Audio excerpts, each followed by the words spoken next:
Good afternoon, everyone. Thank you for being here. My name is Dr. Chris Inman. I'm a senior instructional designer with Online at JSU, and I am pleased to have two of our fine professors from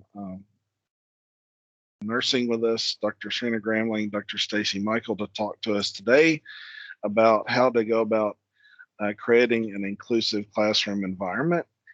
And so thank you for being here. Thank you, Chris. I'm going to go ahead and share my PowerPoint now.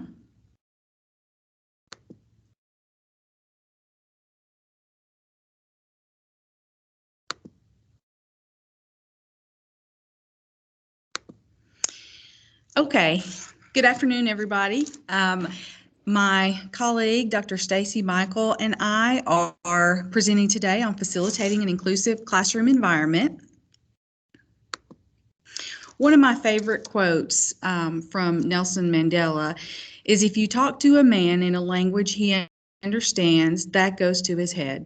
If you talk to him in his language, that goes to his heart. And that's kind of the way that I try to treat my students, is helping them by using language and learning tools that helps them specifically.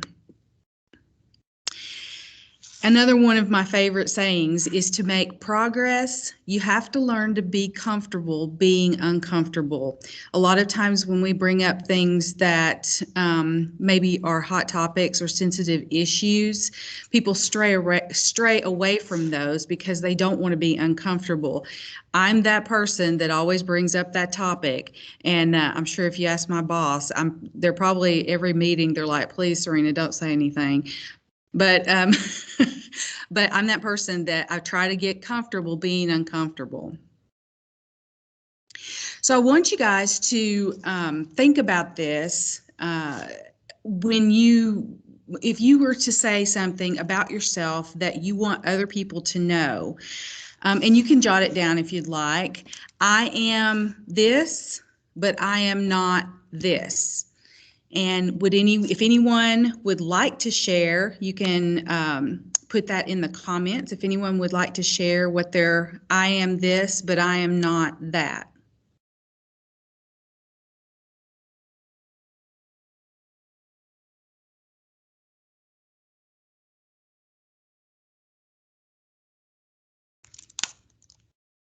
Can you do like an example of one? Sure. I had one written down. Okay, I'm just going to say that I consider myself to be privileged, but I am not dismissive of others. I have one. Okay. I am Southern, but I am not ignorant. Good. Okay. All right. Would anyone else like to share? I need to think. Okay, well, think about it, because we're going to come back around to it at the end. So if I just wanted to kind of see if it changed throughout after the presentation. So I put in the chat a link to use by text for a poll everywhere, and it's about stereotypes. So I want, when you join this link for the poll everywhere, I want you to think about what you typically think when you see a certain type of person, okay? And I mean, obviously we want to be respectful, but there are certain things that we do think of when we see certain people. So I'm going to drop to poll everywhere, and we're going to do some word clouds. Maybe. It says you need to activate it on my end. Okay. Sorry, give me just a second.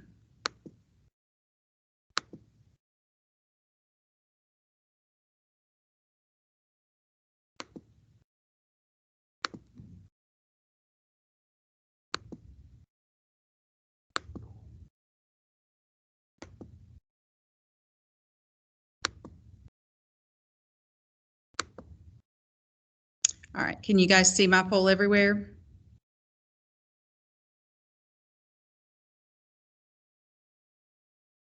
I can So- see it. Okay, so if you can just text the number, text to the number what is in the chat, then we can start seeing your responses. So when you think of a Hispanic male, what comes to mind? What words come to mind for you?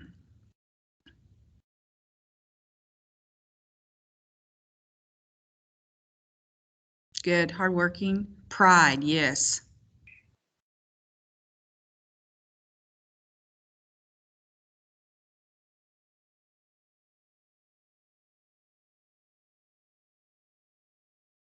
Family, yeah.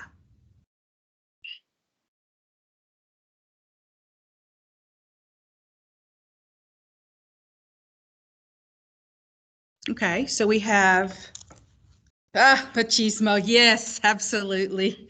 Passionate. Those are good. Overlooked. That's a good one. That's a really good one. And I also think of, when I see think of Hispanic males, I also think like the machismo. I agree with that. I also think short. There are a lot of, to me, I always think of short Hispanic males. Underestimated, absolutely, yeah. Okay, so the next one is Black females.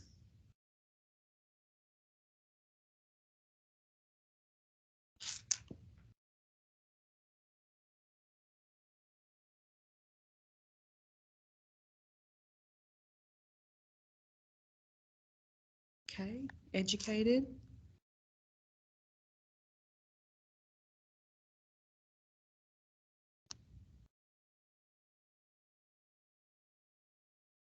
Leader, yes, yes. Family, fierce.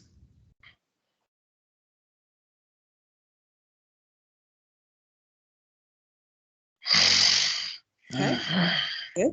All right. So the next one, gay males. What comes to mind when you think about gay males?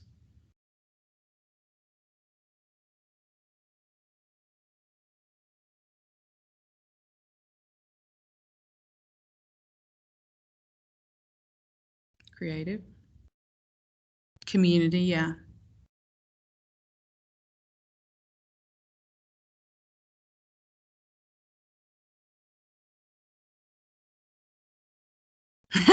Fabulous. Yes. Kind. Inclusive.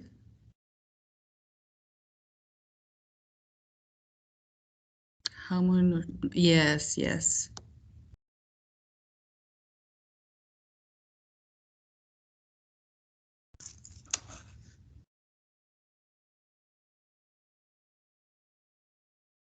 Talented. Resilient. That's a really good one. Yeah, resilient. Okay, so I'm going to go to the next one now. Transgender person. What do you think of when you think of transgender people? Misunderstood, yeah. Brave.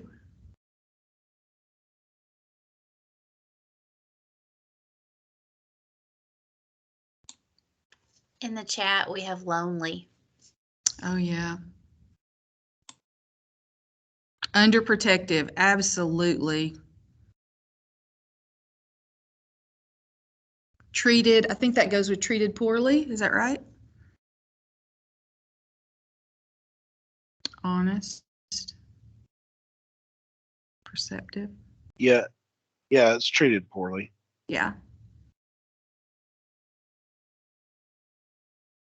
Good. Okay.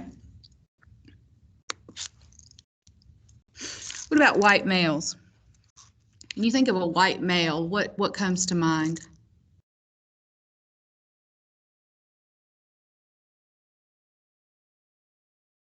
Mm-hmm. Yes. Yep.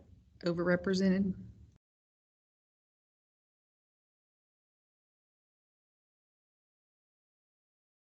Lumped together.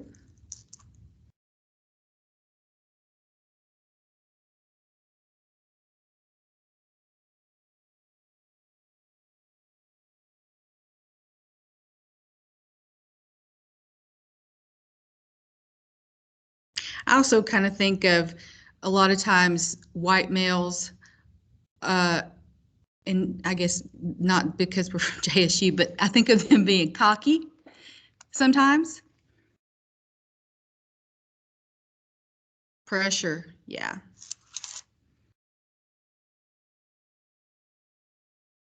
Family.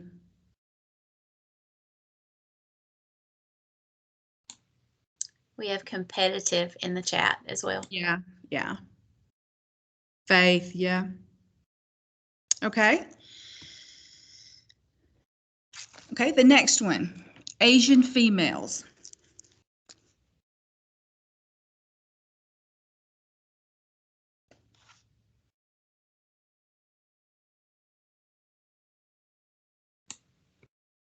We have industrious in the chat. Yes. Oh, yeah, that's a good one. Fetishized. Hardworking, yeah.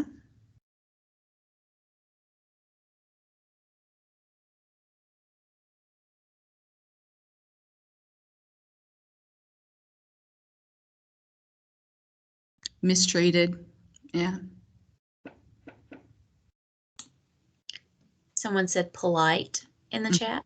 Mm-hmm.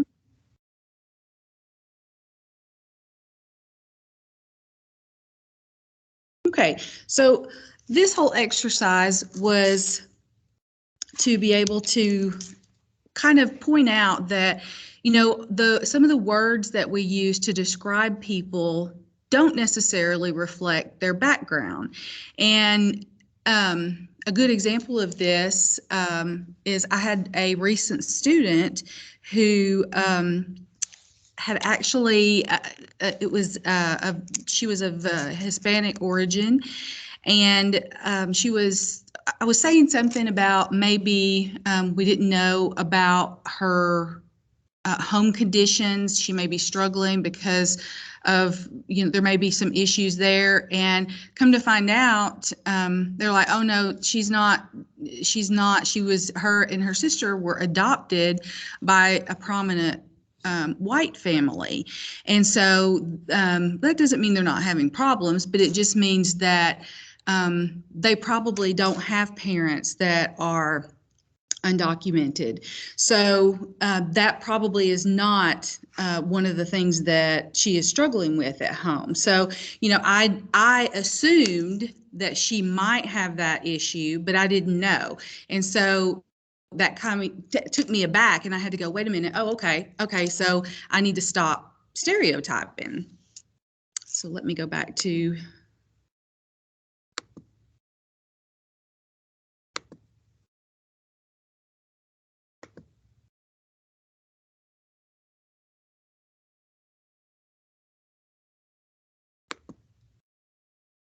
okay.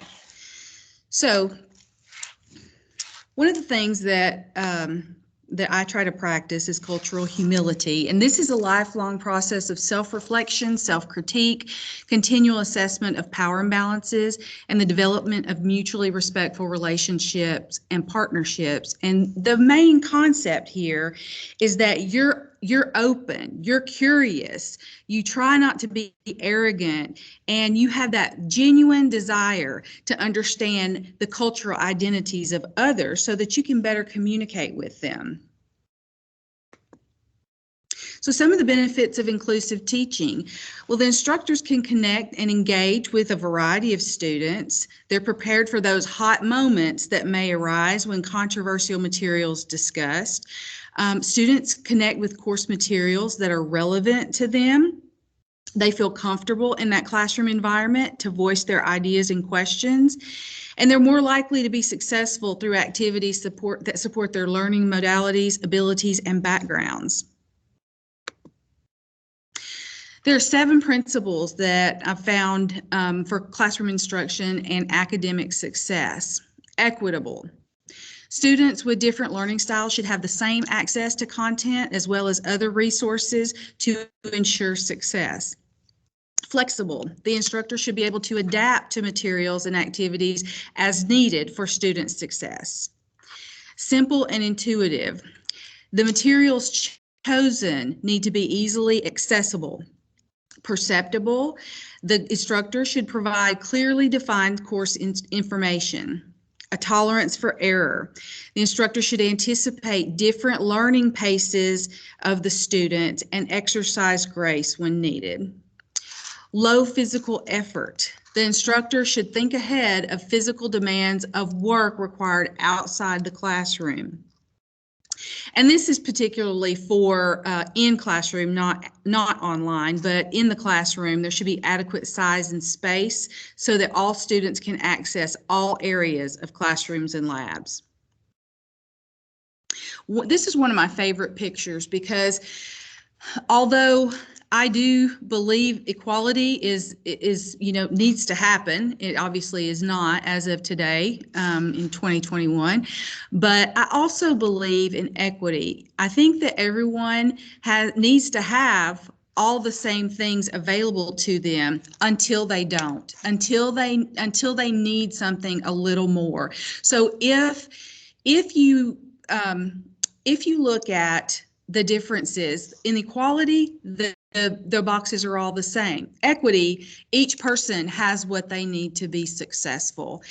And that may mean that, if the majority of your students are needing help with their lecture content or their online content or whatever it is, then maybe you need to give that person an extra 15 minutes. Maybe there is something that is not allowing them to learn like the other students. So some of the teaching considerations: what are the cultural and linguistic backgrounds of my students? What challenges have I faced in responding to these differences? Are my teaching methods and strategies working? And do they respect and encourage diversity? And how relevant is my course content to my students? Does my course content incorporate the perspectives and worldviews of minority groups? And how can I adapt my course content to be more diverse? In the classroom, and some of these things can be done online or in classroom, either one. You could do create a get to know you survey in Canvas so that you can figure out what's going on with your students, and maybe you can adapt to be more inclusive in that way. Some of the questions you could ask: what is your name according to the registrar's office? And if they wish to share alternative names or gender pronouns. Also, you could ask them why they signed up for your course and what are they looking most forward to learning. This is one thing that I really enjoy. Part of being in the classroom is arriving to class early. You can engage students in conversation and greet them as they enter. I don't necessarily stand at the doorway and greet students, but I do go in about 20 minutes early for my courses so that I can kind of chat with them, clarify issues that they may have. Maybe they have questions before an exam or whatever, and just kind of get in kind of like a get to know you environment so they see that you are human outside of your teaching role. You can also arrange trios of students to assist each other in learning and growing so that those groups can kind of rely on each other. Those 3 people can rely on each other if they have course questions or difficulty with the content. You can also assist them to form study groups and kind of guide them on how to do their study groups outside the classroom. And then seek suggestions from students for outside resources and guest speakers for your course topics. Some of the things that you can do, you can use for maybe you could do a questionnaire online, or you can do in class, or even in clinical if you have a clinical course, just like an icebreaker on the first day. If you knew me, you'd know that. And maybe that student missed their ride and they're stressed out this morning, or maybe a family member's not well and they're having a lot of trouble focusing. You can also do what's called the rose and thorn, the best part and worst part of the last week. This gives everyone an opportunity to say what they felt they did well and what they could improve upon, what things challenged them throughout the week. Some of the things you could do is use neutral descriptors. Use names whenever possible describing a person. When you identify a student during the class, you don't have to use racial or gender terms. That person in the red shirt or the student in the back. If you're speaking about someone, race should really not come into a descriptor unless it actually has to do with the topic that you're talking about. Use people first language. As nurses, we are terrible about doing this. This is something that we really have to work on. And I'm not sure, how other people do that, but we need to talk about the person first and then the characteristics. So instead of the disabled person, it would be a person with disabilities, or the diabetic patient, or the heart failure patient. It would be the patient with diabetes, so that puts that person first. You should avoid using ableist language. So this just implies that having a disability or mental illness is inherently negative. And we don't think about this as much as we should, but things that, like someone with mental illness, they might have the concept that this is a bad thing. If you use things like "that's so nuts" or "this is crazy," so they would think, okay, well, that's really negative to have a mental illness. So they might be embarrassed, or they might feel like they can't share or interact as well. People with disabilities, they may feel like their mobility issues equate to worthlessness if you use things like "that's so lame." So really pay attention to how you respond to students or to other faculty members as well using this language. This is a really good one too that I like.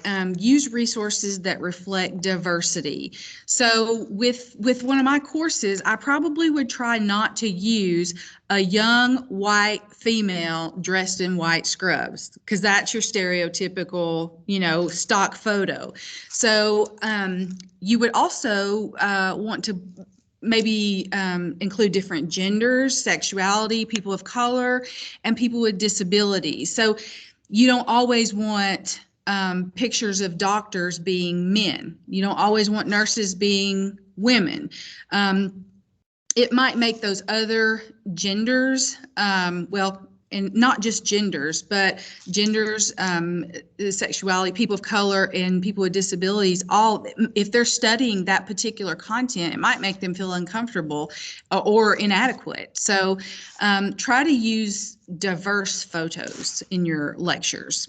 And visual examples with your diversity. You could put, a picture of an interracial couple, or maybe an LGBTQ plus couple. So you should be varying your photos in your lecture, or photos that you use for examples, so that appears more inclusive. And now I'm going to turn it over to Dr. Stacy Mikel. Hey guys, I'm going to take control, and hopefully this works seamlessly. All right, so it's very important that we use neutral language. Using terms that we're pretty common with, house, apartment, where you call home. Not everyone lives in a house per se. They may live in an apartment. They may live in a mobile home. My husband and I watched an interesting documentary about the Indian population living in Alaska, and some of them still live in traditional homes that are like teepee-like, and so they want them called that. And so just using that neutral language, mom and dad. This is something that I deal with a lot at our church. I volunteer in our kids ministry, and I have to be very cautious about saying, you know, are your mom and dad coming to get you today? Because not all children, not all people live with their parents. They may live with guardians, grandparents. Sometimes those are hard subjects for them to talk about and to hear them, you know, that mom and dad said. Car, means of transportation. Not everyone has a car. Some people ride buses, some people take trains. So God is another thing, because not everyone is the same religion that we are. And so we can't, you know, put a label on things. We have to include others, because everyone has the right to believe differently. Greetings, men and women. That can be exclusive of your transgender population. So, ladies and gentlemen as well. So, just saying hello, everyone. And something I've struggled with that I actually, up until last year, didn't even think was a problem, was saying you guys. I had been told early on in my nursing career not to say y'all, because it made me sound unintelligent as a Southerner. So I kind of converted that into you guys, but that is excluding a big portion of the population that you're talking to. So saying, okay, everyone, okay, people.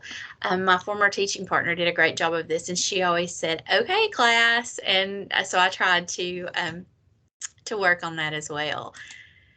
And then gender identity and pronouns. We want to respect our students' identity and their pronouns. So one way we can do this is listing our pronouns in our email signature or in our opening slides with our name.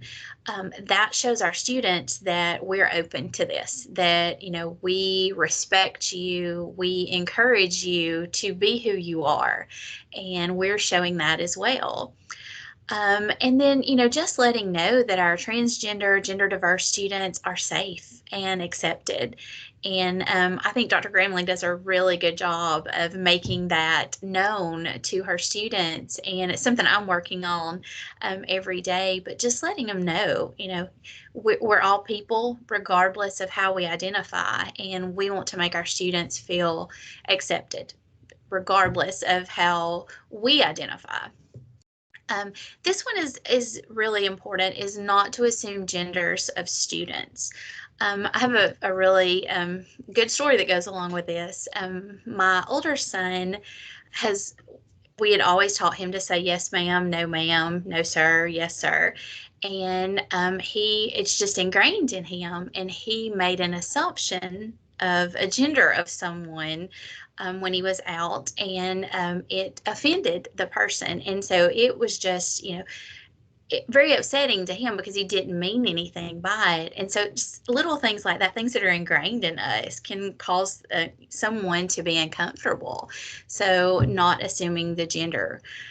Using their correct pronouns when it's indicated. Very, very important. If they identify with a certain pronoun, then we need to use it. If you misgender a student, correct yourself and apologize briefly, but don't dwell on it. Don't emphasize it. Don't, you know, don't live there for very long, because it's going to make them feel uncomfortable and draw attention to them that they just really don't want. And one thing that I learned also is we shouldn't ask for preferred pronouns, even though that's something that we originally had been taught. We were to ask, you know, what are your preferred pronouns? Well, it's not their preferred pronouns. They just are their pronouns. So which pronouns do you use? What are your pronouns? It's not that they prefer them. It's just that that's what they are. Individuals with color blindness. And this was very interesting to me, because this was something, again, that I never really thought about. Not depending on colors to communicate meaning in our resources. I'm sure we've all been guilty of look at the yellow box in your text, or look at, go to the red dot on the floor. Both of my older children are colorblind, to the point that my oldest son failed a eye exam, a driver's test eye exam, because he couldn't tell the difference in the colors. So avoiding color combinations that are indistinguishable, red and green, blue and purple, light green and yellow, and using symbols as well as colors to convey your message. So instead of, going to the finding the red, find the red triangle, those kind of things. And those students that we have who have visual impairments and reading difficulties, PowerPoints are a big thing. We all use them to some degree. Use a large font in your PowerPoints. Always have the maximum contrast. Fonts as far as Arial or Calibri fonts, those are the most easily read. And then I think we've all heard this before, limited text on our PowerPoints. We don't want to overwhelm students, and also it makes it difficult for those who have visual impairments or reading difficulties if there is a lot of verbiage on a PowerPoint. One thing that we've started doing in the nursing department, I think because of COVID, but I think it really has been well received by our students, is recording our lectures, so our PowerPoints with audio for them to listen to. And this really helps your students who have a hard time concentrating or do have some sort of visual impairment or reading difficulty.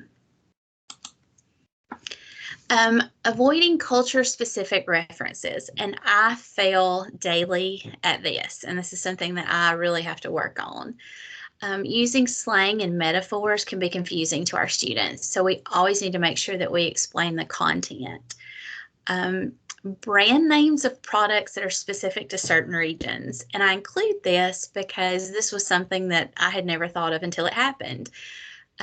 When I first came to JSU, I was teaching health assessment, and my partner was explaining lung sounds, and she said it sounds like Velcro. That's what the sound was. And so we had a student from a different country who came up and after class and said, I don't know what Velcro is. I don't understand that reference. And so we have to be very careful that it's not something that's just specific to our region, to our country. Some Southern examples that we've probably all heard or used, just picking, you're teasing someone about something, but that can be very unclear to someone. Pitch a fit. I say this all the time because my children are prone to pitch a fit. So complaining, temper tantrums, those kind of things. Cut the light off. That means turn the light out, but to someone from a different country, that could mean, cut the light off. I don't understand that at all. And then reckon, I reckon I'm going to go do something, to figure out or think. That's not something that everyone's going to understand, so we need to be sure that we're not using those in our classroom. Or if we do, because we all are human and we slip, that we explain our meaning. So we've developed an inclusive classroom checklist for you guys. So you want to examine your own assumptions. You don't want to assume that students share your background or your social identities. Not all students have the same living conditions, support systems, or the same beliefs as you do. So we want to avoid those assumptions and not push our beliefs on our students. We want to learn and use the students' names, at least make an effort to do so. Our classes are large at times and it's hard.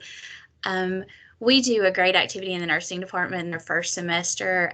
They get up in front of the class and they introduce themselves and they tell a fun fact fact about themselves, and that is shared with different semesters. And sometimes those fun facts are very memorable, and you might not remember maybe the person's name right off the bat, but you'll see them and think, I remember what you said your fun fact was. So just something to help you. We've used name tags, and they've made like little name plates to try to help us learn. Because with a cohort of over 100, sometimes it's a little hard to remember. Modeling inclusive language. Choose your language and your pronouns appropriately, and use like things like doctor, calling them providers now, because a provider could be a nurse practitioner. It could be a physician's assistant. So saying provider is more inclusive. Using multiple diverse examples. So examples across different races, cultures, and sexual identities. The more examples you give, the more relatable you're going to become to students. So if I only use white female examples, then I'm not reaching all of my students. Establishing ground rules and expectations for interactions. You want to set the tone for your class. We want there to be respect. We want to be inclusive of our students, and we want the students involved in, if we can, in establishing the environment in our classroom. We want them to buy into our classroom environment, that community that we're trying to build. But we do have to enforce ground rules and correct students when we need to. We also need to take correction, because there are times that we make some mistakes, and a student may say that something that we said was hurtful to them or made them uncomfortable. And of course, we need to learn from that and not do that again. Also, assessing our curriculum.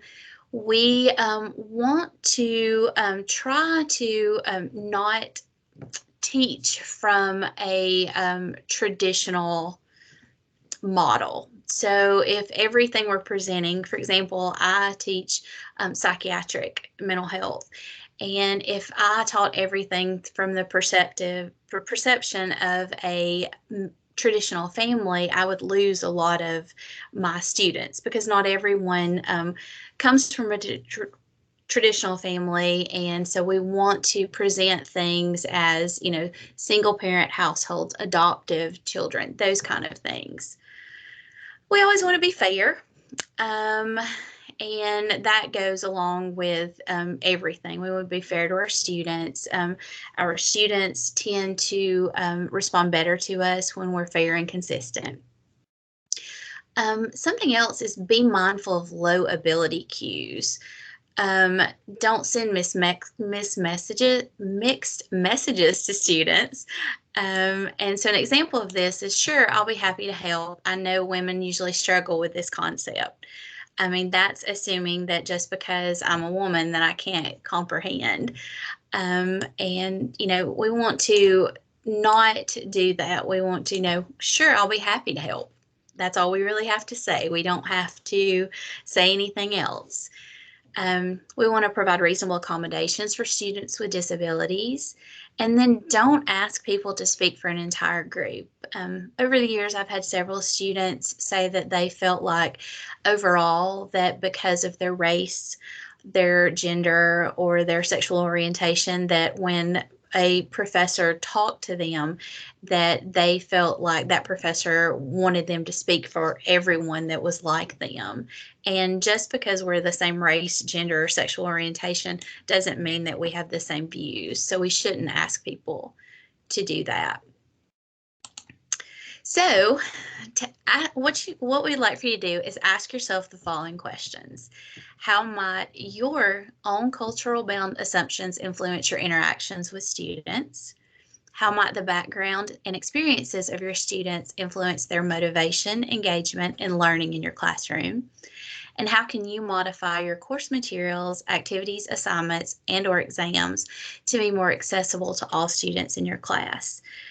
We do a lot of self-assessment in nursing when we deal with difficult situations with patients, disease processes, new areas that we're going into. We ask our students to do a self-assessment. You know, what are my biases? What are my beliefs? What are the things that could possibly get in the way of me being able to fully care for this patient? And so that's something we can also do as instructors. What are the things that might impede my interactions with students? What are some of the things that might impede my students' interactions with me? And something that I've used for a couple of years in my classes is it's a project. It's called Project Implicit, and it was actually designed by Harvard. And it is I put the link on here, and I'll also put the link in the chat as well. It's a test that you can actually take, and it measures your attitudes and beliefs that people can be unwilling or unable to report. And sometimes it shows you some of those implicit bias, the unconscious bias that you didn't even really know that you had based on the answers to the questions. And so when we're talking about unconscious bias or implicit bias, because it goes by both terms, we're talking about social stereotypes about certain groups of people that individuals form outside of their own awareness. And so everyone holds some of these beliefs, and a lot of these stem from the way that we organize people into groups. We categorize groups. I'm going to try to show this video, and it's only about 3 minutes, but I think it's, I love these little cartoon videos, so hopefully. Can you guys hear it? Yes. Yes.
We actually show that to our nursing students in our mental health course, and right before we start talking about biases and self-awareness. So I think it's helped them. We've also had them do the implicit association test on the Project Implicit website, and some of them have come back to us and said, you know, I didn't really realize that I felt that way, but when I answered that question and I got my results, I realized that I did. So it's pretty eye-opening. So, all right, we have our references. We may be uploading the PowerPoint. Chris may upload the PowerPoint, I'm not sure. So you guys will have the links and you can look at these articles if you'd like. But we have one more activity that we have two activities that we're going to do. So this activity is called Privilege for Sale. So we're going to take an opportunity to look at different types of privileges, rights, and expectations. Now, this can be a tough activity and can impact people differently, and it really depends on your own sexuality, your relationship status, your gender, your race. So we're going to ask you guys to share if you feel comfortable. So just keep that in mind that, you know, this affects people differently. So what we're going to do is I'm going to ask you to look at a list of privileges on the slide. And for the purposes of this activity, it doesn't matter what your sexual orientation, your race, or your gender. You do not have any of these privileges. All of these privileges have to be bought. So you will have an amount of money in order to buy the privileges that you think are important. Each privilege costs $100, and you will each have $400 to spend. So you will only be able to choose 4 of the privileges. Now remember, keep in mind, you don't have any of these currently. So if you want them, you have to purchase them. So we're going to give you about 5 minutes to look over the slide, pick out the numbers of the privileges that you feel are most important, the ones that you would like to have. And then Dr. Gramling has a poll everywhere, is that correct? That we're going to let you give us your top choices, and we'll see if there were any commonalities. Okay. All right. So each privilege costs $100, and you purchase as many as your money allows, which is $400.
I said 5 minutes, but if you guys are finished, you can let us know in the chat and we'll move on.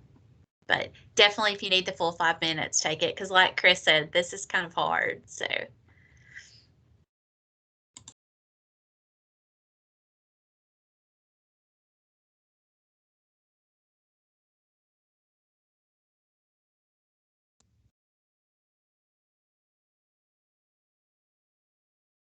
Do you want me to go ahead and share the poll everywhere? Yes, so let me stop presenting, okay?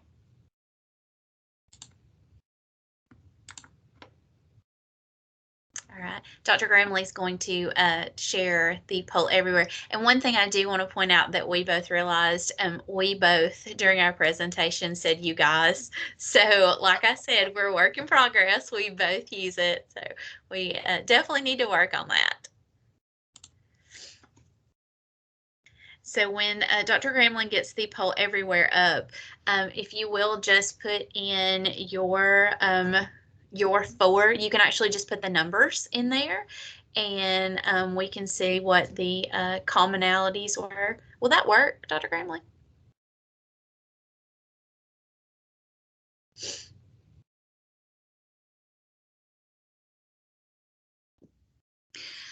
I think if you did like the top, maybe the top choice, or you could do like 1, 4, 2, 5, whatever you could put the stream of numbers that you Right. chose. That would be fine. That will show up. So if you want to do the stream of numbers, that'll be fine.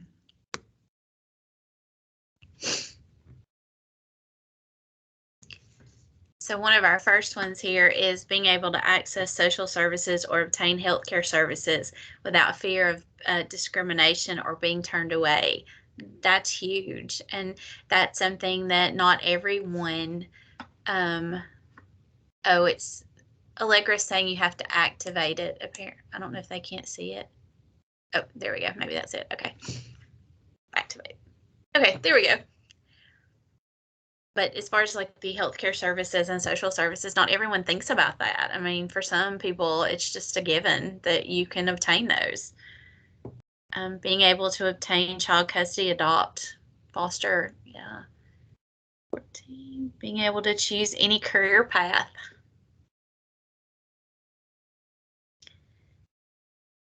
I love 10 is probably one of my favorites. Being able to go to social media, read a book, or turn on the television and have people of your sexuality, gender, or race represented accurately and in a positive light. I think that is very important. Being able to have my personal faults or missteps not attributed to everyone who is your sexual identity or your race. It's very important. Being accepted. We all want to be accepted, don't we? By everyone. Let's see. Being able to feel safe in your interactions with police officers. I had a very interesting conversation with a friend of mine that I worked with for several years, and it was something that I never thought about. I mean, like, she says that she has to tell her son, she's African American, and she has to tell her son how his interactions should go if he were to be pulled over by a police officer, like what he should do, what he should not do. And that's a conversation I've never had with my boys ever. I mean, it's just, it's always, don't go the speed limit, do those things. But having to react in a certain way for your safety is something that we don't all think about. So being able to be promoted in your job without your sexuality, gender, or race playing a factor. I think that's huge. That's huge.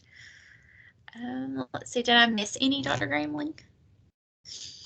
Being able to learn about our national heritage or about our civilization and have the people of our race accurately represented. I feel like we're going through a lot of that now. I've learned a lot that I grew up learning in school that was not accurate for all people. It might have been accurate for the certain people who were in our school and our classrooms, but it was not accurate for everyone. All right. So, how did you feel? I know Chris said it was hard to do this. I mean, like, what did you wrestle with most? I mean, would anybody like to share?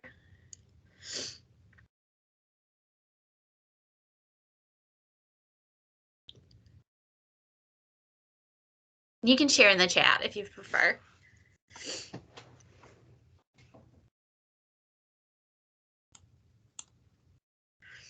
I will say, well, we have a couple people typing. I think one thing that I learned from this was I am a lot more privileged than I ever thought I was, because some of those things are things that I take for granted.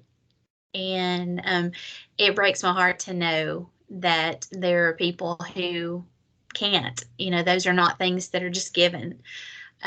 So I think the biggest thing everybody said that they can only choose 4. So yes, that's very. Were there any of the privileges that stuck out to you?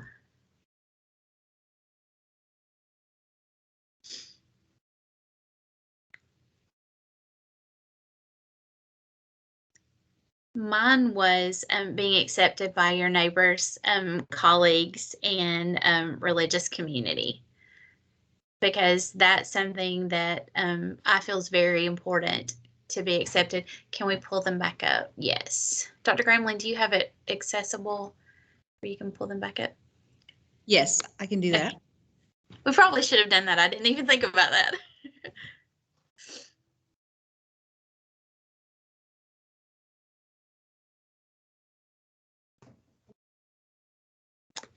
And it's slide 28.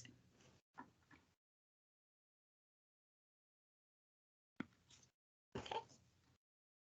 There you go. Okay.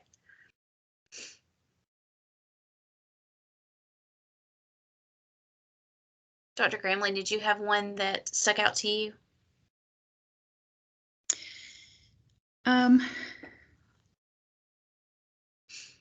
I also was very bothered by the concept of with police officers.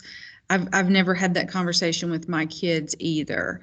And that really bothered me. One that I can't remember if it's listed or not, but I took a course where I had a similar activity, and one was being able to use the restroom that you want to use, Mm-hmm. and not being questioned about it. So that was one that really concerns me too. That I was really not, I didn't even ever think about it. So. Thank you, Matthew.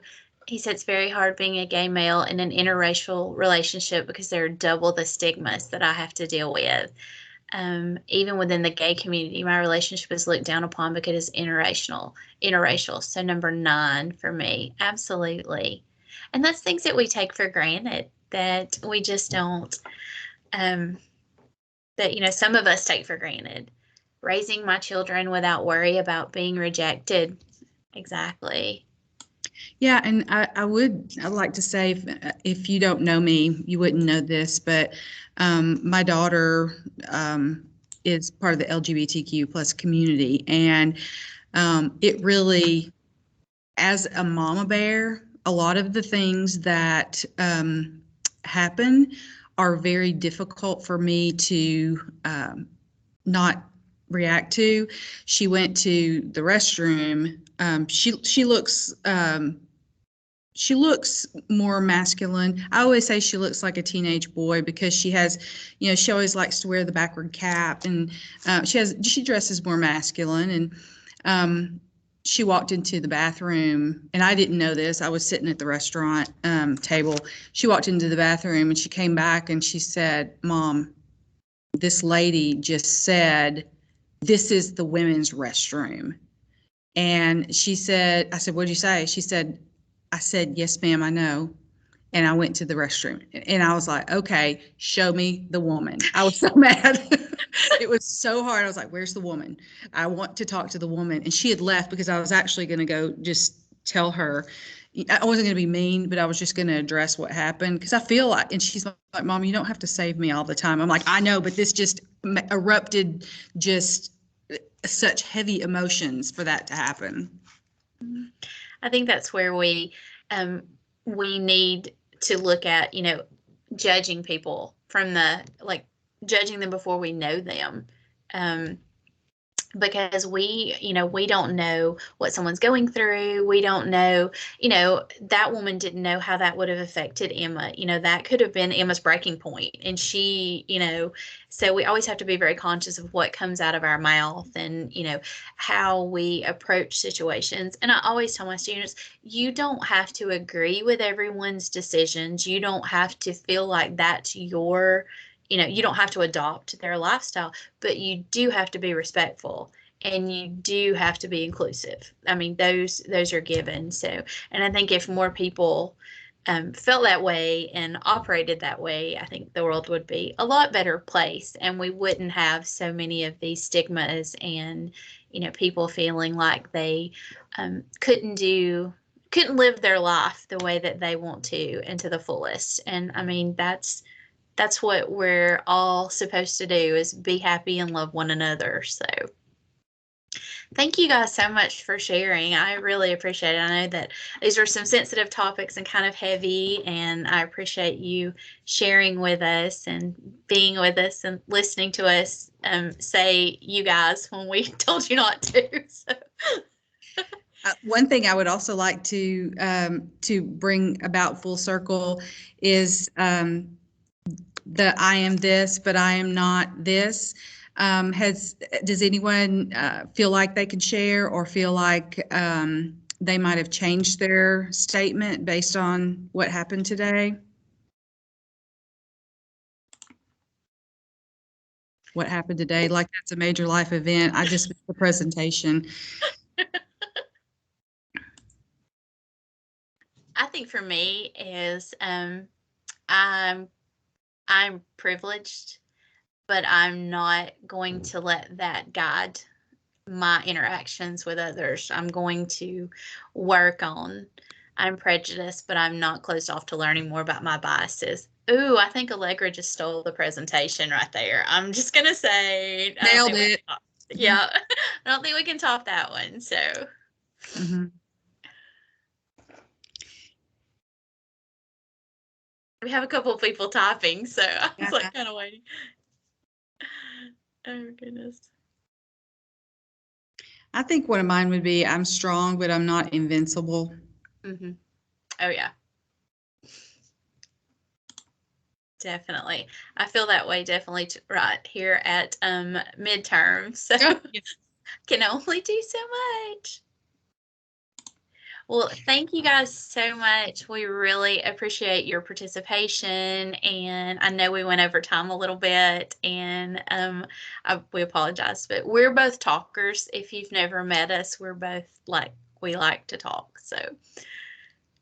And in the future, if you guys have, I did it again. If you all have any questions, that's one of my hardest things to break. I mean, I catch myself so many times correcting myself, but one thing I really would like to point out is that if you need any further information, or if you want to talk about any of these topics, we're available, and we'd love to hear from you if you see fit. So I hope you have a wonderful afternoon, and thank you so much for coming to the presentation. We've really enjoyed it.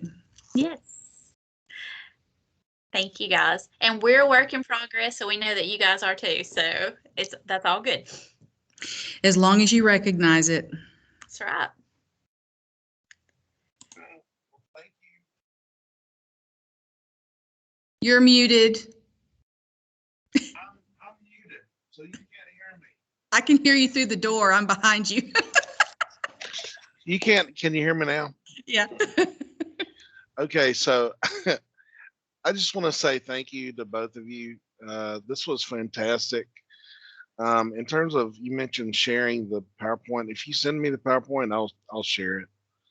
So I just want to say thank you to both of you. This was incredible. I wish a lot more people had been here to hear this, because a lot of people need to hear this presentation. So thank you.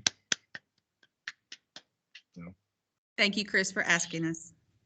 And I hope, thank you all for being here this afternoon. I hope you'll have a great afternoon. Enjoy the change in weather. So, Bye, guys. Thank you so much. You did it again. you said guys. Ah! That The is import- my stumbling block. I I'm know. telling you. Me too.